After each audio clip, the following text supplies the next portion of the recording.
Africaines, Africains, en ce mardi 17 septembre 2024, je voudrais vous appeler à manifester fortement la solidarité de tous les peuples d'Afrique continentale, la solidarité de toutes les diasporas africaines envers la grande terre africaine du Mali. Pays qui est à l'avant-garde de la révolution africaine du XXIe siècle et qui par conséquent a été choisi par les terroristes, leurs maîtres néocolonialistes et impérialistes pour subir les foudres de ceux qui ont perdu et qui vont perdre définitivement l'Afrique.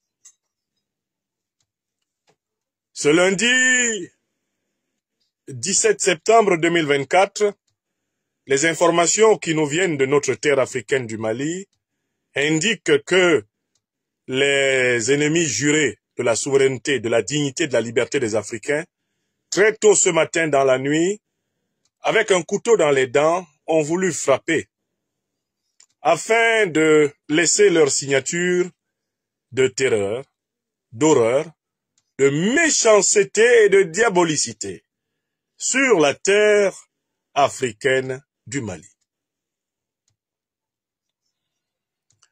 Les autorités intrépides du Mali, les forces de défense et de sécurité du Mali, les FAMA, le peuple aguerri et multiséculaire, multimillénaire africain du Mali tiennent bon.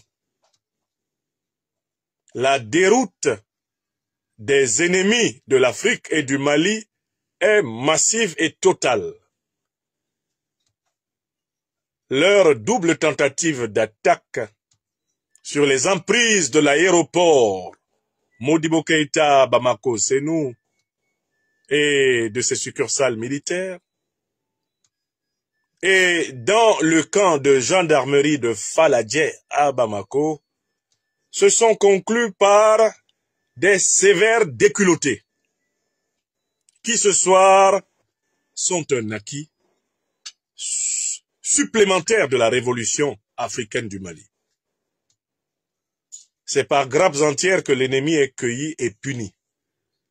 Et les autorités souveraines, les forces armées maliennes, les plus aimées de tous les Africains éveillés de cette époque, les FAMA, à leur tête le président Assimi Goïta et ses compagnons du gouvernement malien, continuent de mener la barque de la grande révolution panafricaniste du XXIe siècle, dont ils sont les archontes sacrés. Je voudrais ce soir commencer par appeler chaque Africaine et chaque Africain présent sur cette terre des hommes à marquer d'un message de solidarité appuyé son soutien au peuple africain du Mali, à l'armée africaine du Mali, aux autorités africaines panafricanistes du Mali, à leur tête le président Assimi Goïta, pour le calme, la sérénité et la détermination dont ils font tous preuve devant l'adversité redoublée, décuplée et endiablée. Que chacun, en sa position sur cette planète, fasse un acte qui montre qu'il sait que ce qui se joue au Mali, ce qui se joue dans la Confédération de l'Alliance des États du Sahel, ce qui se joue dans la bataille de la souveraineté africaine du XXIe siècle, eh bien, c'est le destin de tous les hommes et les femmes africains de cette planète. Ce soir, je vous propose un programme en deux moments. Je voudrais analyser la signification et la portée de cette énième attaque terroriste contre le Mali en ce 17 septembre 2024. Et dans un deuxième moment, je voudrais souligner que l'Afrique des libertés observe avec beaucoup d'intérêt les événements politiques qui se succèdent en France, car au moment où le Mali est attaqué, en France, c'est la première fois dans l'histoire de la Ve République, la commission eh bien, des lois de l'Assemblée nationale viennent d'obtenir une victoire symbolique d'étape importante. À la majorité des votes, elle a obtenu que la proposition de destitution du président de la République actuelle de la France, Emmanuel Macron, soit examinée et débattue au Parlement français. Il n'y a pas de hasard. La corrélation entre les deux événements sera éclairée. Car, en effet, c'est dans sa lutte contre le néocolonialisme français, l'impérialisme occidental, que le Mali est confronté à l'agressivité de l'alliance qui a organisé le saccage de la Libye en association avec les organisations terroristes Al-Qaïda et l'État islamique. Cette alliance s'appelle l'OTAN. En 2011, nul n'a oublié qu'à sa tête Barack Hussein Obama des États-Unis, Nicolas Stéphane Paul Sarkozy de Nagui Bokcha pour la France, David Cameron pour la Grande-Bretagne, ont sévi, massacré des centaines de milliers de Libyens. En association avec ces organisations terroristes, ils ont organisé l'invasion du Sahel afin d'imposer aux peuples africains du Sahel leur base militaire de l'OTAN et ainsi continuer à contrôler les richesses faramineuses de l'Afrique. Celle convoitée du Liptako Gourma, celle convoitée du golfe de Guinée, celle convoitée du bassin du Congo, celle convoitée du Mozambique, poumon gazier, et bien sûr celle de l'Afrique australe, de l'Afrique du Sud, pays de l'or. Voilà le programme et je vous demande, mes chers amis, des réseaux sociaux de bien vouloir protéger cette émission en 2 points. 1. La résistance malienne, africaine, panafricaine. Et 2. La démarche parlementaire de destitution d'Emmanuel Macron, dictateur français, qui a eu lieu le même jour que l'attaque sévère des terroristes armés par les impérialistes et les néocolonialistes au Mali. C'était le 17 septembre. 2 événements à 6000 km de distance l'un de l'autre, mais qui sont interconnectés sur le plan de l'analyse géopolitique, géostratégique. Je vais le montrer. Alors, je vous prie de penser à partager massivement cette émission. Hier, vous étiez 35 000 à suivre notre contribution. La veille, vous étiez 35 000 aussi. Ceux qui aspirent ici, en terre de France, de nous empêcher de parler à notre peuple, obtiennent exactement l'effet contraire. Et ils continueront à récolter les effets contraires de leurs espérances. Car l'heure de l'Afrique a sonné. Elle n'a pas sonné simplement en Afrique, elle a sonné dans le monde. Elle a sonné dans le cosmos, elle a sonné dans l'univers infini. Sur le plan de la justice cosmique, Africa is back. Ce n'est pas un hasard si 2 puissances africaines vont pouvoir entrer au Conseil de sécurité et l'Afrique se battra pour avoir droit de veto, comme les États-Unis en ont un, comme la Grande-Bretagne qui n'a même pas la taille d'un grand pays africain en a un, comme la France qui n'a même pas la taille d'un grand pays africain en a un. L'Afrique va avoir son droit de veto en ce 21e siècle aux Nations Unies, ou alors les Nations Unies ne seront plus. C'est notre siècle. C'est le siècle de la rétribution, c'est le siècle de la récompense, c'est le siècle du rééquilibrage des forces cosmiques, c'est le siècle de justice et de vérité, c'est le siècle de la Maat. Qu'ils montent ou qu'ils descendent, ils courent dans un sac, ceux qui y croient et qui rêvent de pouvoir à nouveau coloniser, néocoloniser, impérialiser, embastiller, capturer les Africains, comme ils l'ont fait ces 600 dernières années. C'est terminé. L'Afrique vache à lait de l'Occident, c'est terminé. L'Afrique vache à lait du Moyen-Orient, c'est terminé.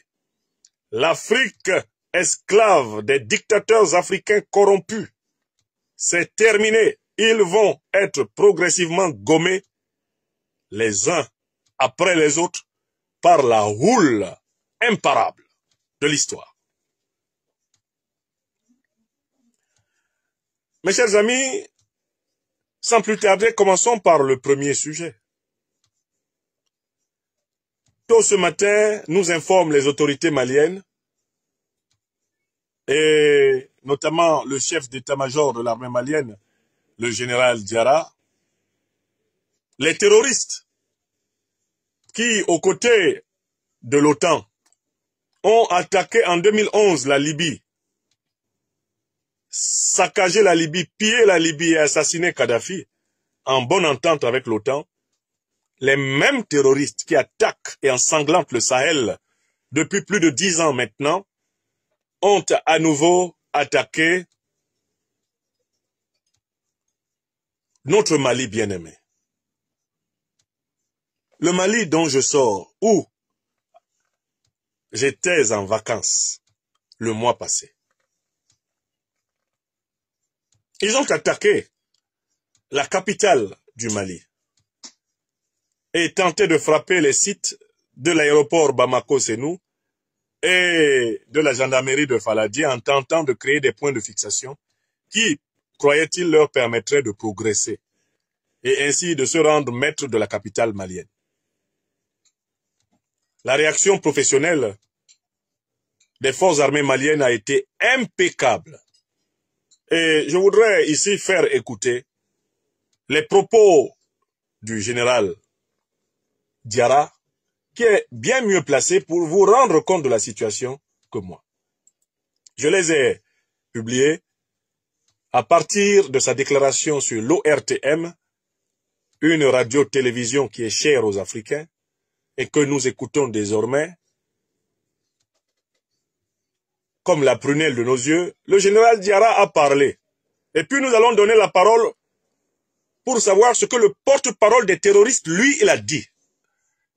Parce que là, vous allez entendre parler le porte-parole des terroristes. Et vous allez confronter les deux versions pour savoir qui attaque, une fois de plus, l'Afrique, qui attaque le Mali, et pourquoi ils échouent. Alors, d'abord, le compte rendu du général Diarra, vous entendez... A été la cible d'une attaque terroriste tôt ce matin.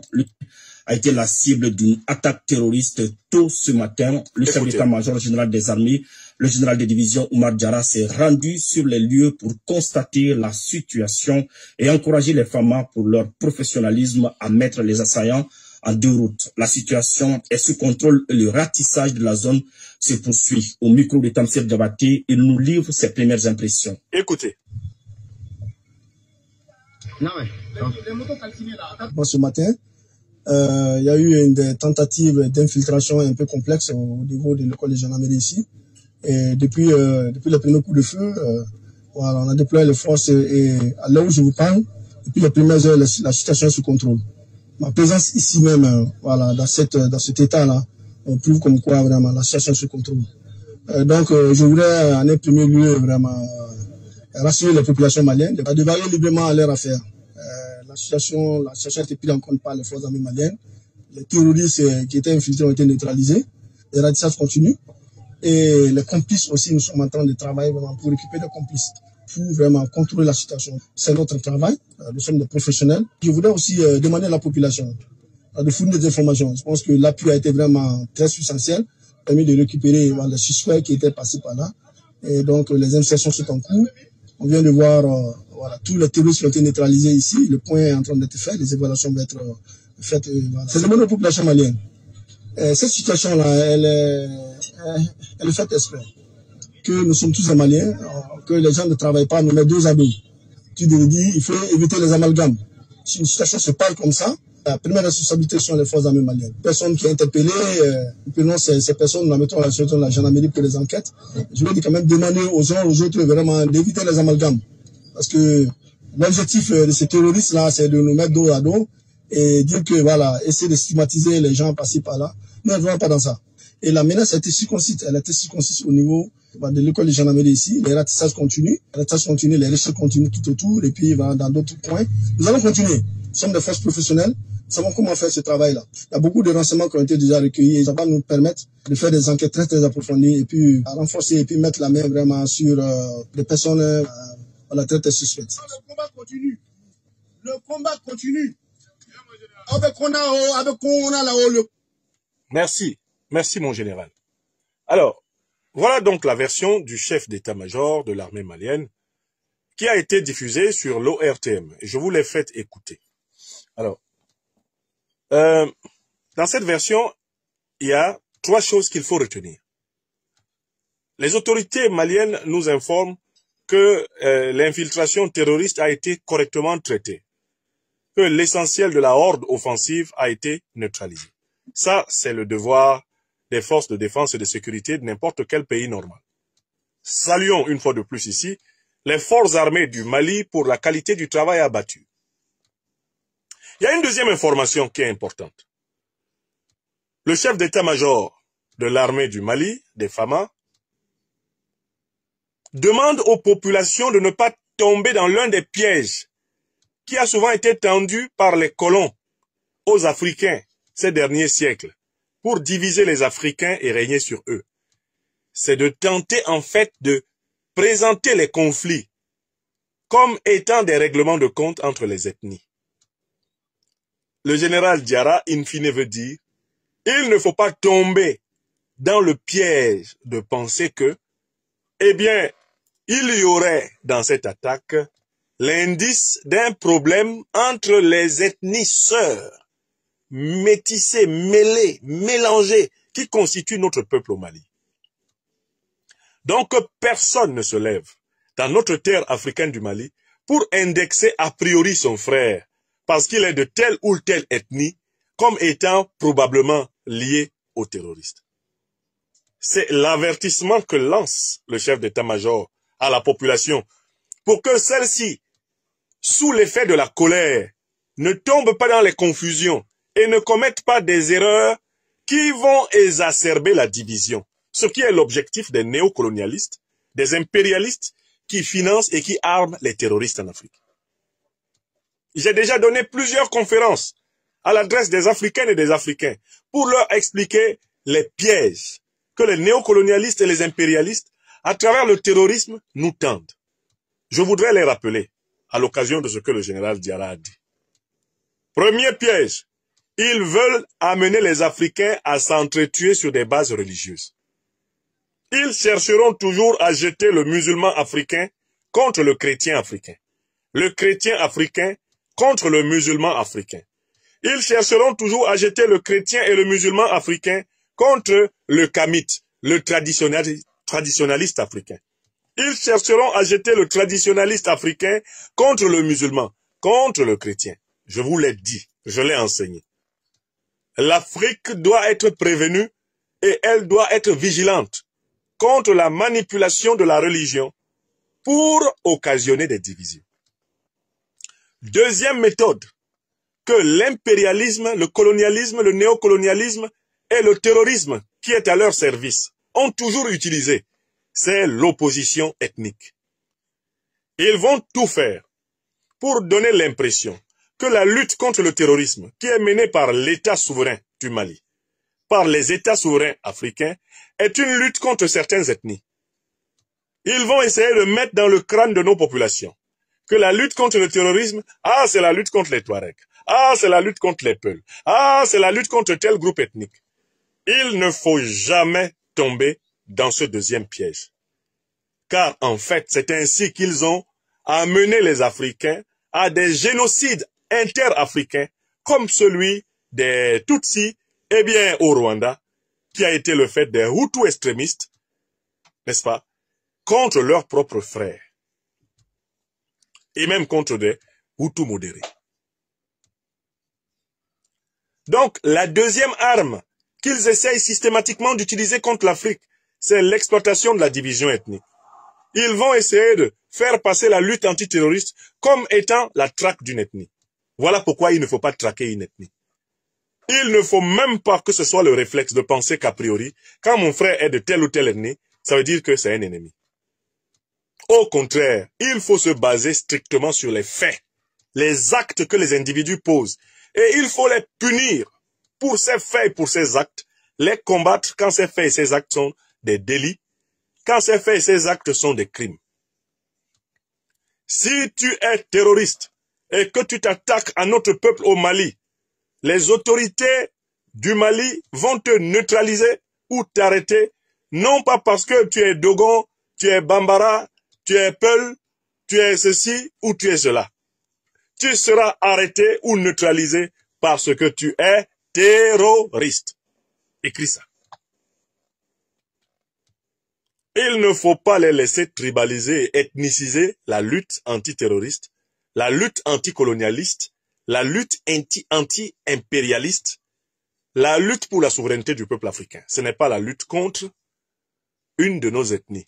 Car nous sommes de toutes les ethnies. Dans notre sang d'Africains, coulent tous les sangs de l'Afrique. Nous sommes tous des Africains. Et nous sommes liés par l'histoire, liés par la communauté de destin, les uns aux autres. Que personne ne vienne nous dire, règle des comptes avec tes frères, qui seraient de telle ou telle ethnie, parce que ce sont eux qui sont a priori tes ennemis. C'est ça le fond du message du général Diarra. Pas d'amalgame. Pas d'accusation sans fondement. Pas de règlement de compte. Pas de vengeance. Mais justice. Mais sécurité. Mais fermeté contre ceux qui prennent des armes contre le peuple africain. On s'en fout de leur groupe ethnique. Tu es terroriste, tu n'es que d'une seule ethnie. Ce sont les terroristes, tu es de l'ethnie des terroristes. La lutte antiterroriste ne combat qu'une ethnie, l'ethnie des terroristes. Et les terroristes sont issus de toutes les ethnies qu'il y a sur cette terre. Car dans toutes les ethnies, il y a des êtres humains qui sont faibles face à la corruption, face à l'argent facile, qui sont faibles face, à la manipulation, qui sont des valets, des forces étrangères infectes et diaboliques qui font souffrir les Africains. Il y en a dans toutes les ethnies africaines. Donc la lutte antiterroriste n'est pas une lutte contre une ethnie. C'est une lutte contre une ethnie particulière qu'on appelle les terroristes et qui n'est pas le nom d'une ethnie africaine particulière. C'est ce que le général Diarra dit. Troisièmement, dans le message général Diarra, il y a quelque chose de fort, c'est que des mesures systématiques sont prises par les autorités pour s'assurer précisément que l'emprise sur les projets funestes de ces groupes terroristes, cette emprise va être décisive, de telle façon que la paix, la sécurité, la tranquillité des Maliens soient assurées. Je voudrais rappeler ici que dans ce monde, il n'y a pas une capitale qui soit entièrement à l'abri des attaques terroristes. Paris a été attaqué par les terroristes. Paris. Souvenez-vous des événements du 13 novembre 2015. Le grand massacre terroriste du Bataclan. Et avec toutes les forces armées françaises. Ça n'a pas empêché que plus de 130 personnes soient massacrées ici en France. New York, la grande et orgueilleuse et merveilleuse métropole américaine, a été attaquée par les terroristes. Oui ou non? C'était le 11 septembre 2001. Vous n'avez pas oublié. Londres, la capitale de l'Angleterre, a été attaquée par les terroristes. Madrid, la capitale de l'Espagne, a été attaquée par les terroristes. Il n'y a pas sur cette terre une capitale qui puisse dire « ça ne m'arrive jamais, ça ne m'arrivera jamais, cela ne peut pas m'arriver ». Il faut d'abord noter cela. Par conséquent, la lutte antiterroriste, en fait, c'est une lutte de chaque instant. Il n'y aura jamais une époque où le terrorisme aura totalement disparu et où il ne sera pas nécessaire aux forces de défense et de sécurité de chaque pays de veiller. Il y aura toujours sur cette terre des hommes des gens qui veulent s'imposer par la terreur. Donc, la lutte antiterroriste est une mission régalienne permanente de tous les États du monde. C'est important qu'on le note. Parce que parfois, on a tendance à penser que les défaites des groupes terroristes mettent fin au terrorisme. Non! Les défaites des groupes terroristes amenuisent, baissent l'intensité des attaques terroristes. Mais le terrorisme, a priori, ne disparaît jamais de l'humanité. Il y a toujours des groupes humains qui auront tendance à faire usage de la terreur pour faire avancer leurs plans. Ça, nous, Africains, nous devons l'intégrer. La lutte antiterroriste fera pendant très longtemps et toujours partie des missions régaliennes de nos États. On n'aura jamais une situation de sécurité 100%. On n'aura jamais une situation de terrorisme zéro. Ça n'existe pas aux États-Unis. Ça n'existe pas en Europe. Ça n'existe pas en Asie. Même la Russie, Moscou, continue d'être attaquée. D'accord? Vous avez vous-même vu ces dernières années les attaques terroristes. Une salle de cinéma a été l'objet d'une attaque l'année passée, si je ne m'abuse, en Russie, n'est-ce pas? Bon, la Russie est en guerre avec l'Ukraine et on sait que c'était des assaillants ukrainiens qui venaient attaquer la Russie, ou en tout cas des assaillants en relation avec l'Ukraine. Bon, enfin, même la Russie.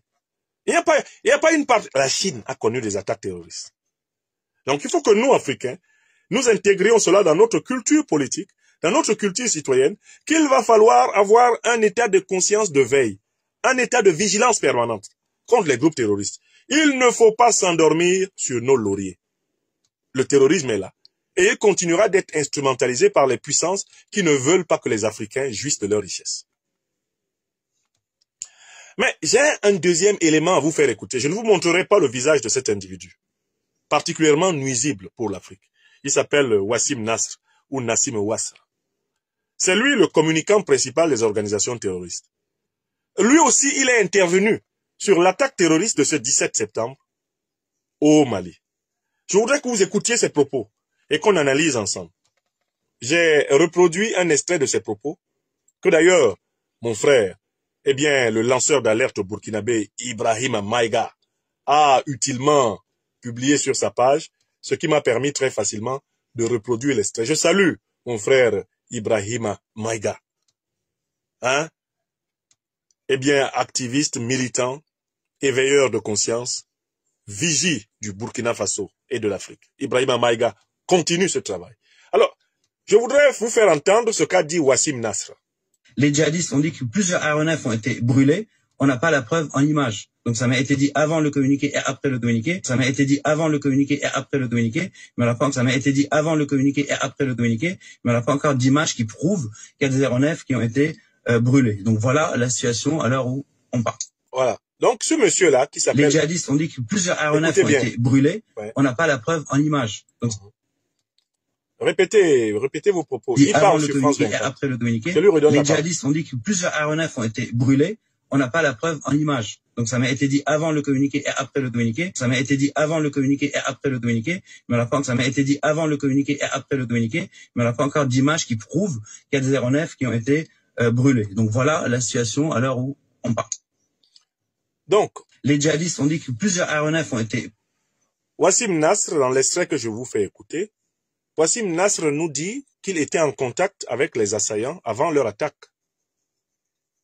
et après leur attaque, puisqu'ils ont publié leur communiqué après l'attaque. Lui, il était en contact avec les assaillants de Bamako avant l'attaque, avant que le communiqué ne soit publié, c'est-à-dire avant que l'attaque ne soit faite.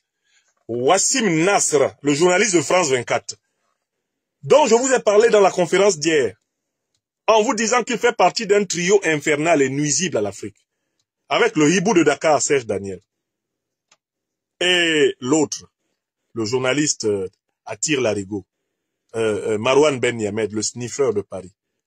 Je vous ai dit que ces gens-là vivent, eh bien, du commerce médiatique de la terreur africaine. Je vous ai dit ça.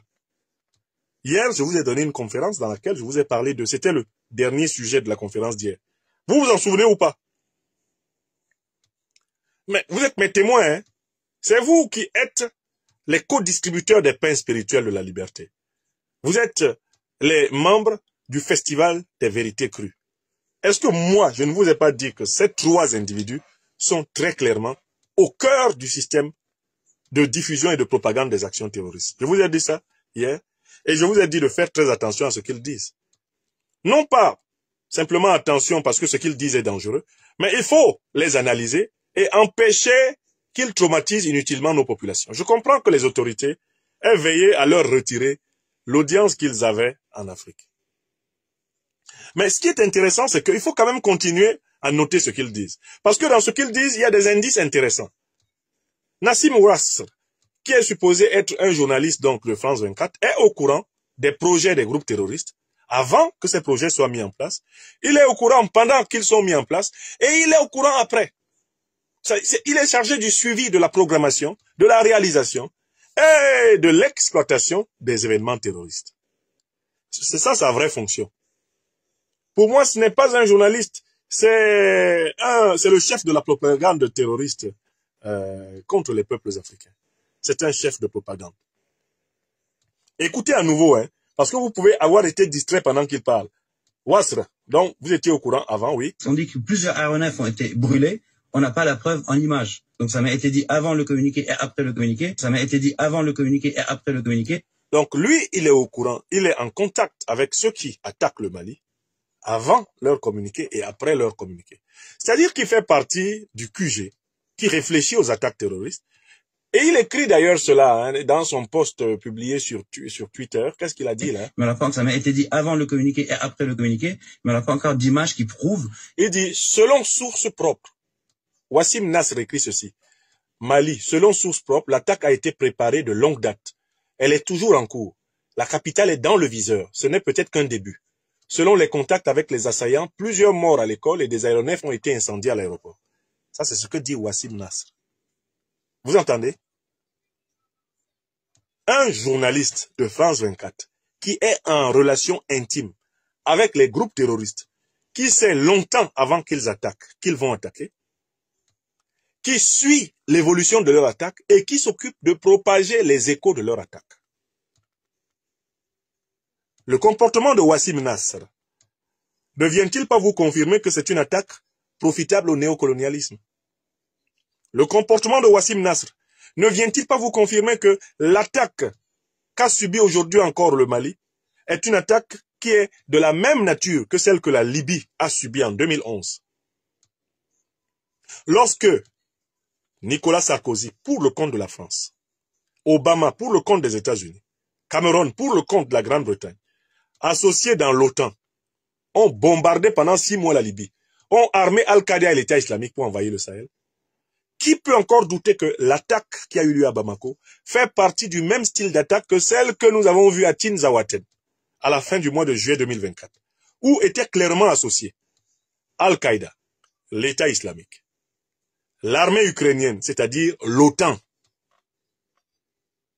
avec la complaisance, bien sûr, du régime algérien d'Abdelmajid Tebboune, la complaisance du régime sénégalais de Bassirou Diomaye Faye et Ousmane Sonko, qui héberge toujours actuellement un ambassadeur d'Ukraine qui a ouvertement revendiqué la participation de son pays au massacre des soldats du Mali.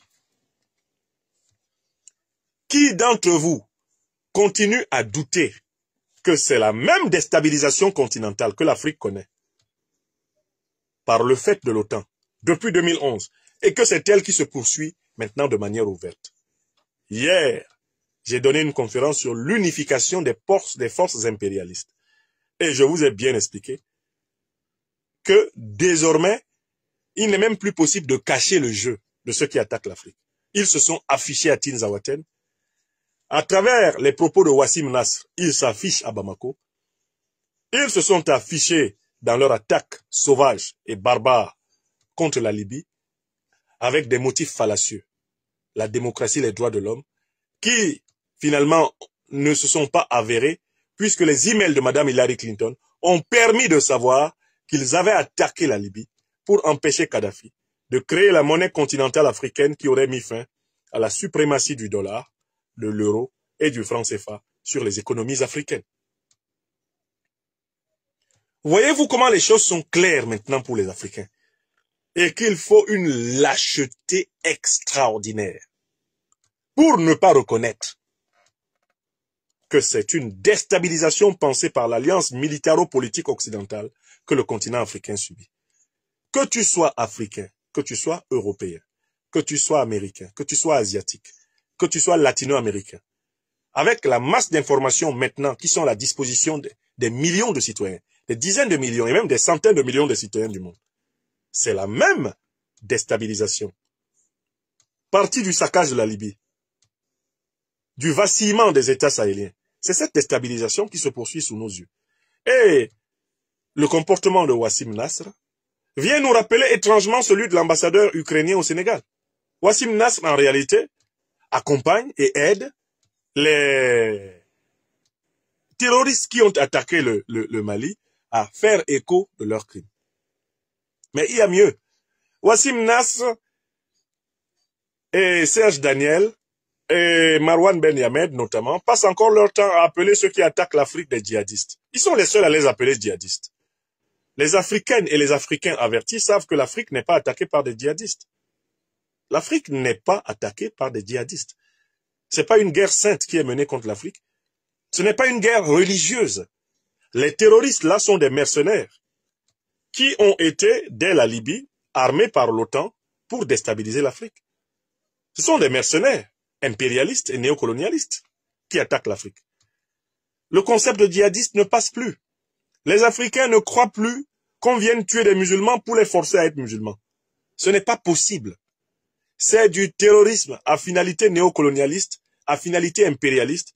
L'enjeu, c'est le contrôle des richesses de l'Afrique. C'est tout. Donc, vous reconnaîtrez dans les éléments de langage de ce Wassim Nasr, de ce Marwan Ben Yamed, de ce Serge Daniel, tout le narratif qui s'est effondré. Parce qu'ils ont perdu, justement, ce qu'ils appellent eux-mêmes la guerre informationnelle. Leurs mensonges ne passent plus. Non, l'Afrique n'est pas attaquée par des djihadistes. Il n'y a pas de guerre de l'islam contre les Africains. Ceux qui attaquent les Africains ne sont pas des musulmans. Ce sont des bandits, des mercenaires qui ont été enrôlés par des puissances néocolonialistes et impérialistes otaniennes depuis 2011 et qui sont armés et financés par elles. Voilà la vérité. Et nous devons cela aux peuples africains en souffrance. Nous devons répandre cette vérité partout. L'Amérique doit le savoir. L'Europe doit le savoir. L'Asie doit le savoir. L'Amérique latine doit le savoir. L'océan Atlantique doit le savoir. L'océan Indien doit savoir que les Africains savent que c'est la grande déstabilisation otanienne de 2011, partie de Libye qui se poursuit, jusqu'au Mozambique. C'est la même déstabilisation. C'est le même programme qui s'applique même aujourd'hui à la République démocratique du Congo. C'est le même programme. L'ordre par le chaos. Le capitalisme du désastre, qu'a si bien théorisé dans son beau livre Naomi Klein. Voilà. Et c'est ce premier sujet que je voulais traiter en guise vraiment de contribution à la lutte du peuple africain du Mali, de tous les peuples africains contre le terrorisme. Alors, cette attaque met le peuple malien et le peuple africain en général face à ses responsabilités. La société civile, la société politique du Mali doivent montrer une fois de plus leur unité face à l'adversité. Autour des autorités, autour de l'armée, autour du président Assimi Goïta, des mobilisations exceptionnelles doivent avoir lieu dans les prochains jours pour rappeler un message ferme aux terroristes, un message ferme aux puissances néocolonialistes et impérialistes, à savoir que la révolution malienne, la révolution panafricaniste, la révolution de la Confédération de l'Alliance des États du Sahel sont invincibles. Il faut que la société civile et la société politique du Mali, la société civile, la société politique de l'AES, il faut que les sociétés civiles africaines, dans les prochains jours, se mobilisent massivement pour le retrait total des troupes de l'OTAN du sol africain. Car c'est la présence des bases militaires de l'OTAN qui est la source fondamentale de la déstabilisation du continent africain. J'espère que vous commencez à comprendre pourquoi j'ai dit hier que la grande pétition et les grandes mobilisations qui doivent commencer sur tout le continent concernent toutes les bases de l'OTAN. Car en fait, l'OTAN est le parapluie géostratégique, géopolitique de la déstabilisation africaine. C'est à l'intérieur de ce parapluie qu'opère le néocolonialisme français. C'est à l'intérieur de ce parapluie qu'opèrent les groupes terroristes. Il nous faut nommer le chat comme étant le chat. L'Afrique ne veut plus de base militaire de l'OTAN sur son sol. On voit l'empressement avec lequel ils quittent le Niger et sont en train de nicher en Côte d'Ivoire, alors qu'on leur a demandé de rentrer aux États-Unis. Go back home. American troops, go back home in America. There are no African troops in America. America is not under occupation of any kind of African troops. There are no African troops in Europe. There are no African troops in Asia. There are no African troops in Latin America. So, remove all your troops from the African soil now, NATO. Go home. Go back in the northern part of the Atlantic Ocean. You have no place on our native continent, Africa. Vous comprenez pourquoi des grandes mobilisations panafricanistes continentales s'imposent? Parce que vous voyez très bien que c'est la même déstabilisation. Alors que le peuple malien, mon peuple africain du Mali, qui le 14 janvier 2022 a donné une leçon et un réveil à toute l'Afrique, que ce peuple, société civile et politique, rassemblé comme un seul homme, autour des forces armées du Mali, en lutte ce soir, partout sur le territoire national, que ce peuple, rassemblé comme un seul homme, autour du CNT, que ce peuple rassemblé comme un seul homme, autour du président Assimi Goïta, donne encore à voir à l'Afrique qu'il est un peuple ancien, un peuple éveillé, un peuple profond. Des attaques comme celles que nous voyons là à Bamako prospèrent parce que certains politiciens ont recommencé les manœuvres de division.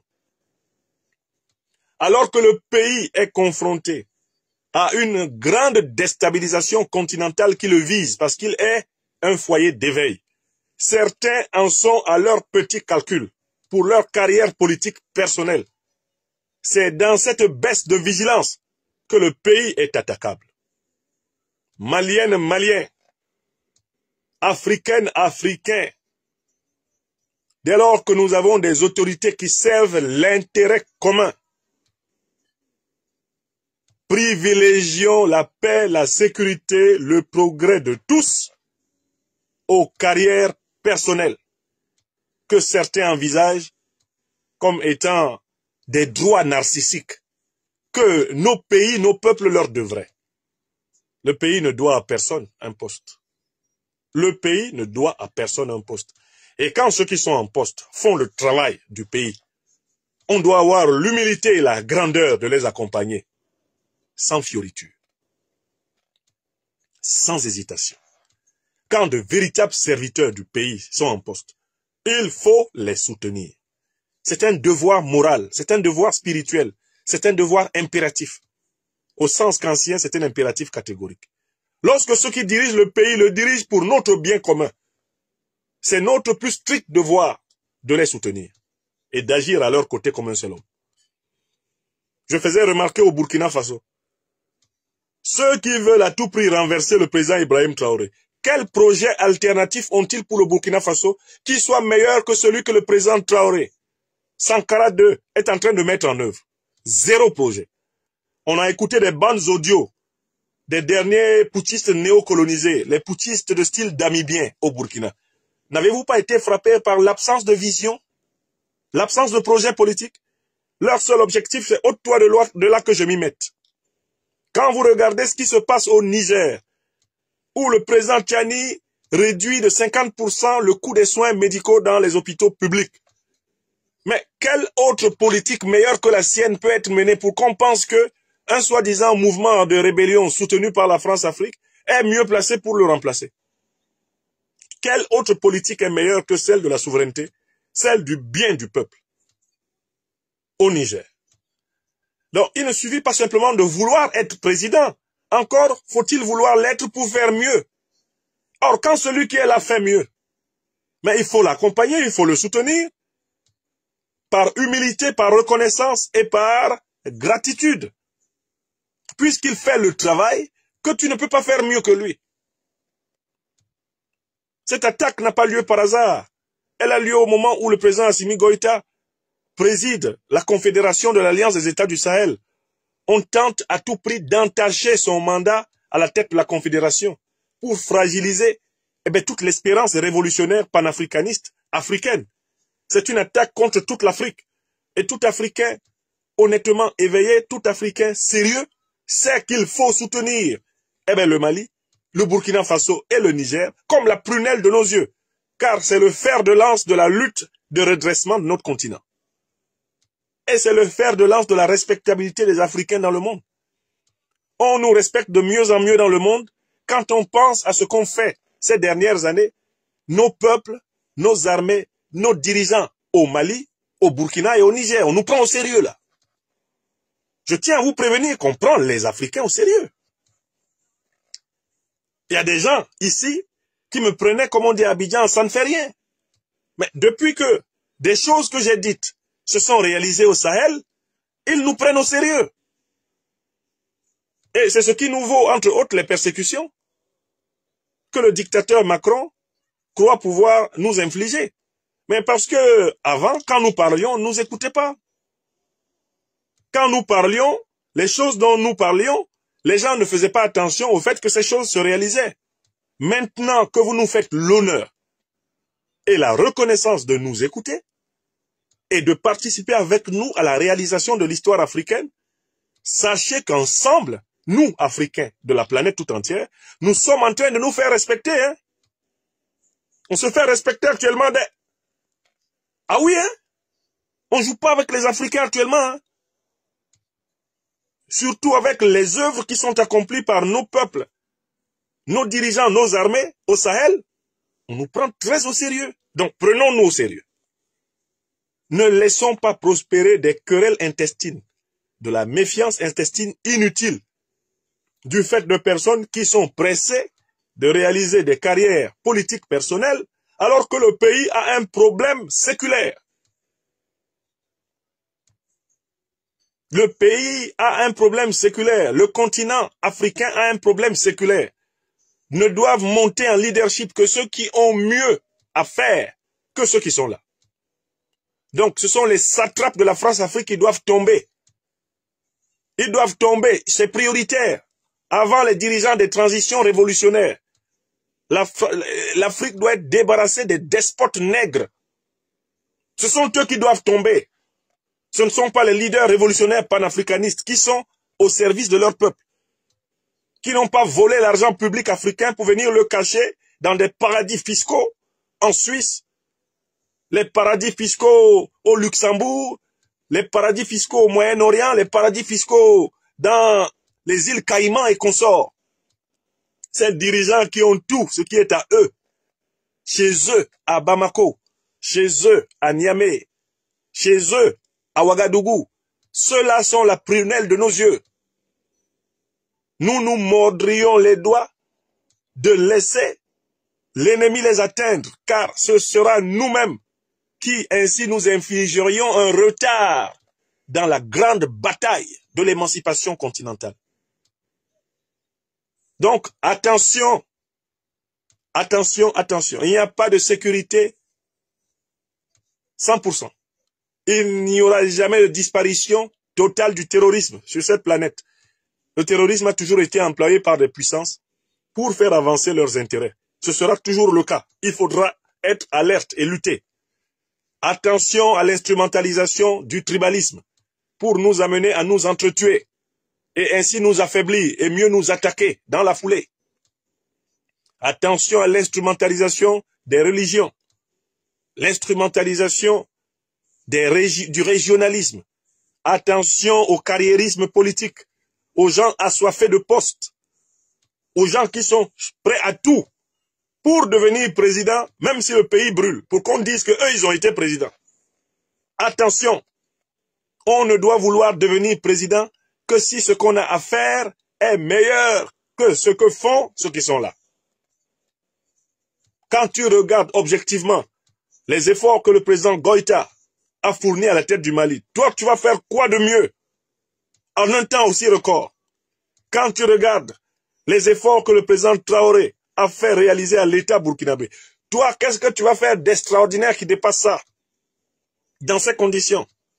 Quand tu regardes ce que le président Abdourahmane Tiani, en moins d'1 an, a accompli, déloger les troupes néocolonialistes françaises, déloger les troupes impérialistes américaines du sol nigérien. Combien de présidents l'ont fait avant lui, alors qu'ils avaient 20 ans d'exercice du pouvoir? Donc nous devons faire preuve d'humilité, de sincérité, d'honnêteté, de reconnaissance, de gratitude, de fidélité, de loyauté, de combativité envers les 3 étoiles polaires du Sahel. Je tenais à donner ce message. Et je compte sur notre peuple au Mali pour que dans les prochains jours, des mobilisations monumentales viennent rappeler la fusion, l'osmose, la communion entre le peuple, l'armée et le chef. Maliennes, Maliens, vous mes amis, du grain du fleuve, à Bamako, faites circuler ce message dans toutes les langues. L'Afrique attend de sa patrie malienne une grande mobilisation solidaire autour de son armée, autour de son chef, pour rappeler à ceux qui rêvent de se glisser dans des fissures imaginaires pour retarder la révolution africaine, il faut les décourager. Il faut leur montrer que les Maliennes et les Maliens, eh bien, sont prêts et qu'ils sont à l'avant-garde de l'Afrique. C'est ce qu'ils sont. Donc vraiment, nous comptons sur vous. Et nous sommes avec vous. Moi, je suis un fils du Mali. J'ai passé presque tout le mois d'août avec ma famille au Mali. Donc les événements dont je parle pouvaient avoir lieu pendant que je suis là. Je n'étais même pas logé loin du camp de la gendarmerie qui a été attaqué. Oui. Je suis un fils de ce pays. Et parfois, il m'est arrivé d'être dans ce pays et de vivre des événements exceptionnels. En 2012, quand je venais enseigner à l'université catholique, eh bien, le conflit entre le camp des bérets rouges, les paracommandos de Djikoroni, et le camp des bérets verts, ce conflit a éclaté pendant que j'étais là. J'ai assisté de la fenêtre de mon hôtel à des combats de rue entre des militaires montés sur des motos et qui se tiraient dessus. J'ai vécu quelques-unes des heures les plus dures de l'histoire malienne. Et je vois ce pays venir de loin. Je vois ce pays reprendre confiance en sa grande histoire et montrer le chemin aux Africains. Ensemble, aidons le Mali à réussir. Car la réussite du Mali est celle de tout le continent. C'est l'un des rares pays qui, dans sa constitution, continue à dire qu'il est prêt à céder tout ou partie de sa souveraineté pour l'unité africaine. Il n'y a pas beaucoup de pays. Et c'est parce qu'ils voient l'Alliance des États du Sahel à pas de géant qui est en train de faire le passeport biométrique sahélien, qui va progressivement vers la monnaie souveraine du Sahel, qui est en train d'aller vers l'armée intégrée du Sahel, qui est en train d'aller vers la fédération du Sahel, qui est en train de créer la banque d'investissement du Sahel, qui est en train de créer la chaîne de télévision unitaire du Sahel. C'est parce qu'ils voient les grands pas qui s'accomplissent par les présidents Goïta, Tiani et Traoré qu'ils se hâtent de vouloir porter des estocades sévères. Et je n'ai pas encore confirmé ce renseignement. Il se dit même que cette fois-ci, en tentant d'attaquer le Mali ce matin, ils ont utilisé des drones. Je recouperai cette information avant de la confirmer, mais il se dit que cette fois-ci, à Bamako, pour attaquer, ils ont utilisé des drones. Ce qui vous confirme ce que le docteur-colonel Abdoulaye Maïga, ministre d'État de l'administration territoriale, porte-parole du gouvernement, a toujours rappelé.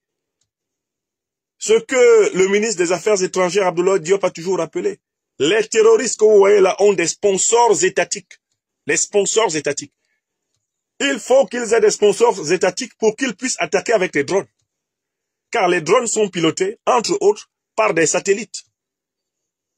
Les drones sont pilotés par des moyens informatiques qui ne peuvent pas être le fait de simples bandits analphabètes, illettrés et tarés du du Sahel.